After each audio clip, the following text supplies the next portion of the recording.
ছাত্র জনতার সাহস কিন্তু আমাকে সাহসী করেছে। আমরা যখন আসলে 1 অগাস্টে রাস্তায় আসি তখন আমি যে আমার একার সাহসে এসেছি ব্যাপারটা এরকম না।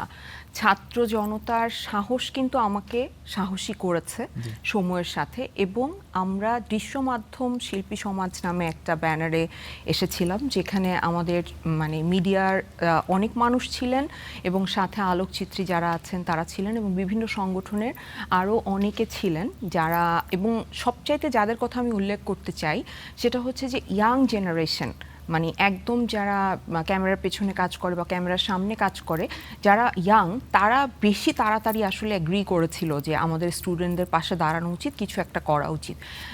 যেখানে আমাদের সিনিয়র যারা আছেন তাদের মধ্যে এক ধরনের মানে দোটানা ছিল যে আসলে যাবে নাকি যাবে না। এবং লাস্টে যেটা নিয়ে দোটানাটা আরও বেশি হলো সেটা হচ্ছে যে 9 দফার সাথে একমত হবে কি হবে না।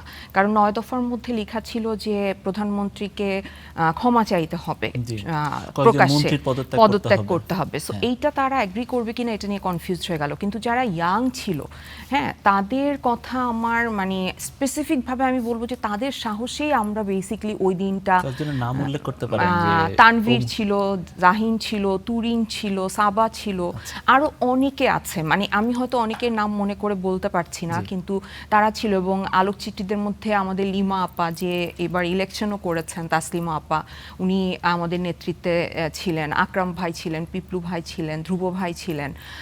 তারপর আরেকজনের নাম আমার উল্লেখ করতেই হবে, সেটা হচ্ছে আমিরুল ভাই, আমিরুল রাজীব, উনি একজন অ্যাক্টিভিস্ট। তো ওনারাও আমাদেরকে আসলে সাপোর্টটা দিয়েছেন। এবং আমাদের মিডিয়াতে প্রচুর মানুষ, আসলে আমরা কল্পনাও করিনি যে 1 অগাস্টে আমাদের ডাকে এত মানুষ রাস্তায় চলে আসবে। তো আমাদের এখানে অনেকে ছিল, আসলে আমি তানিমের সাথে কাজ করেছি, তানিম ছিল, কৃষ্ণেন্দু ছিল, জুলহাস ভাই ছিলেন আমাদের একজন সাংবাদিক। সো ওনারা সবাই আমাদের সমষ্টিগত সাহসেই আমরা আসলে 1 অগাস্টে রাস্তায় গিয়েছিলাম।